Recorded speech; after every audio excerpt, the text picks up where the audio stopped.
Breaking tonight, growing outrage as the U.S. abandons another embassy in the Arab world. And this time, American Marines are forced to surrender their weapons and evacuate unarmed. And it comes on the same day that President Obama asks Congress to give him the power to launch a limited combat mission against ISIS. Welcome to the Kelly File on a busy night, everyone. I'm Megyn Kelly. Late last night, the State Department ordering all personnel in the U.S. Embassy in Yemen to pack up and get out. Last month, an Iranian-backed rebel group overthrowing the U.S.-backed government. It's a group which you can see here is not particularly fond of the United States as they chant death to America. And now they are consolidating power, and the security situation for Americans is rapidly deteriorating. Now tonight, a senior defense official confirming to Fox News that Marines were directed to turn over their weapons before they were allowed to leave. According to one source, the order came from the U.S. State Department. That is generating some serious outrage tonight, especially among Marines who are taught from day one, never surrender your weapon. At least one Marine telling Fox News, blank, yeah, it pisses me off. Pardon me, his term. I'm not giving up my weapon to anyone. Pete Hegseth is an Iraq and Afghanistan war veteran, CEO of Concerned Veterans for America, and a Fox News contributor. And to try to picture the sight of American Marines giving up their weapons in Yemen, a country the U.S. president just touted as an example of how well our counterterrorism strategy is going 2 months ago. The picture is really shocking, Pete. It sure is. So we're surrendering around the world. We're surrendering our embassy. And now we're asking U.S. Marines to surrender their dignity, give up oaths that they make, creeds that they live by, and surrender their rifle. The creed, the Marine riflemen, I'm no Marine, but I know a lot of them and have fought alongside a lot of them. Without their rifle, they are nothing. They are taught. You never give that up. So who came up with this plan? Who truly believed it was the right thing to send Marines to the airport, have them surrender their rifles, first take out the firing pin so it's inoperable, then hand over their rifle to a Yemeni official, and then board a private flight out of Oman so they could evacuate the country. Right. And it had nothing to do with a deteriorating security situation. It does in a general sense, but they weren't under fire on the way to the airport. Someone botched the plan, Megyn, and we got to know who made that call to make Marines surrender those rifles. The rifleman's creed is my rifle is my best friend. It is my life. My rifle without me is useless. Without my rifle, I am useless. And so we do know tonight, thanks to our own reporting, that it was the State Department that gave the order for these U.S. Marines to disable their weapons and then ultimately hand them over to. There are different reports. Some say it was to Yemeni officials, but there are many reports out tonight that it was to the rebels we just saw chanting death to America, who may tonight be in possession of these U.S. Marines' rifles. That's right. We don't know who are also in possession of 20 vehicles that we left behind in an embassy that we've now abandoned. I still remember the images. You're not supposed to worry about the embassy. Don't worry about the embassy, because Jen Psaki assured us today the Yemenis, the Houthis who are running the country now, they're going to take care of it. You watch. Watch. We expect the Houthis to respect international conventions that apply to our facilities. We expect to be able to return to the embassy in the same condition. Why would you expect them to do that?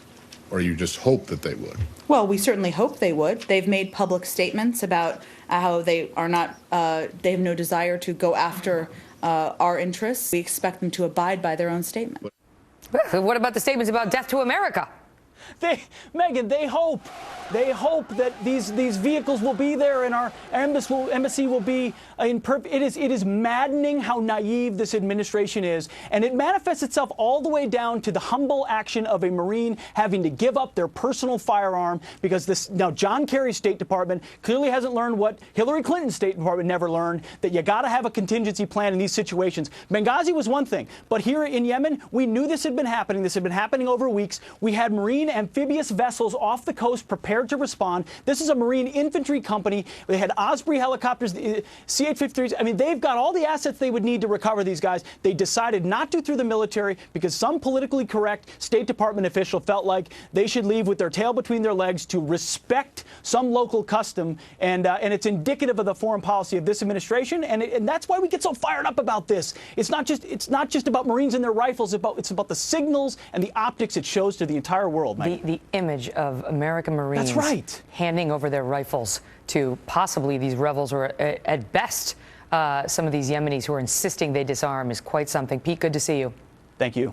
Hours ago, President Obama announcing his decision to request Congress's official authority now to use military force against ISIS.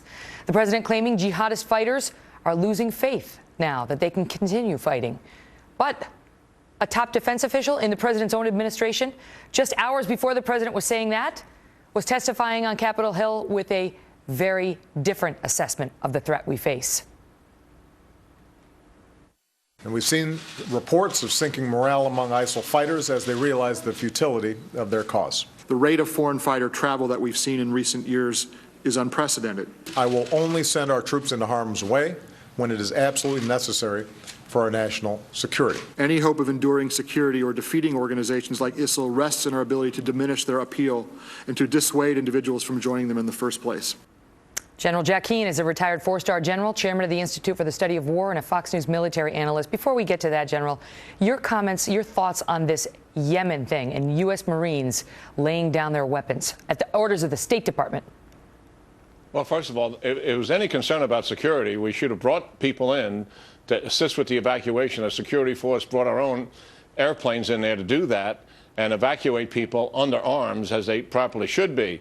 Now, this is a mindless, stupid bureaucrat making a decision like that, offensive to military culture, offensive to procedures. We had the same kind of bureaucrat make a decision after the consulate went down in Benghazi when the Marines were reinforcing out of Italy, told them to get out of their military uniforms and put civilian clothes on. I mean, we have made another bungled mistake. I'm sure the people down at Central Command are furious. In fact, our reporting is that they are. This is the third embassy that we have had to close since the Arab Spring began in 2010. We had to close the one in Libya. We had to close the one in Syria. We've now had to close the one in Yemen.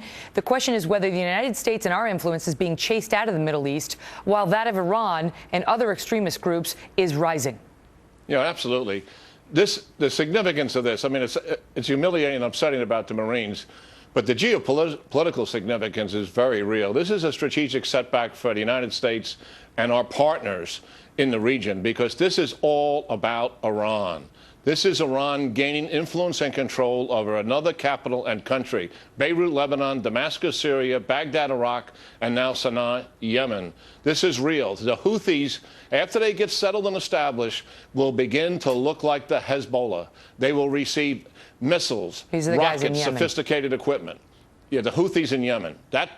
They are the Iranian proxies. So Iran is spreading their influence. Radical Islam, as we've stated before, is on the rise, and that's why this is such a setback. We just lost Libya a number of months ago and closed that embassy to radical Islamists as well. Yeah, when asked today whether the president has a clear strategy for defeating ISIS, 73% of those polled said no, he does not. 60% of those surveyed believe that the president will need ground troops to defeat ISIS.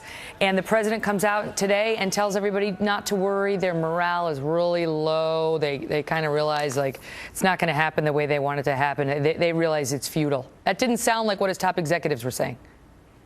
Yeah, I mean, the real issue, to defeat ISIS, you need a ground force with air to do that.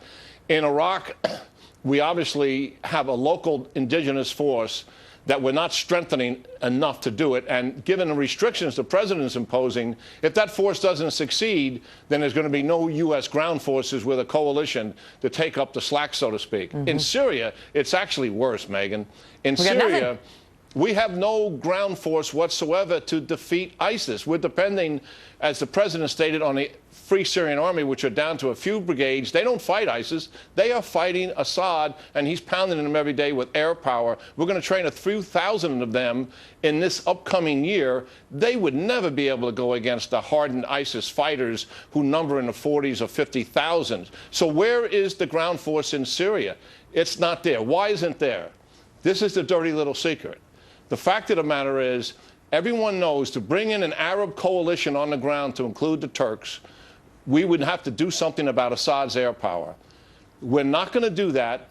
because if we did, it'll upset there Iran. would be a backlash against the Iranians, and that would put in jeopardy, I believe, the president's #1 national security objective is a nuclear deal with the Iranians. Right. That's what this is about. Right, a deal that his critics say will have no teeth and will be totally ineffective. And so the question is whether this is all worth it, whether we have the right strategy. General, I got to go. It's always great getting your insights. Good talking to Megyn. Right after President Obama sent his terror plan to Congress, Nancy Pelosi had a warning to Republicans. I hope that they don't play politics with that, because this is deadly serious. But up next, we'll speak with two powerful senators, a Republican and a Democrat, who are asking some serious questions tonight about the president's plan and whether they will agree to it. Is it all politics? Plus, NBC News removes Brian Williams' name from its nightly news show open, from its graphics, from its online presence. What does that mean? Dana Perino is here with her thoughts on Brian Williams and her memories of his coverage of her former boss, including one in particular, where she says she believes he was less than charitable, shall we say, with President George W. Bush. I was in Crawford, and I said I was looking for a book to read, and Laura said you ought to try Camus. I also read 3 Shakespeares. Yeah. This is a change. You Not just really. years ago were Wait a reading The minute. Life Story of Joe DiMaggio by Richard Ben Kramer, Which if was a good memory book. serves.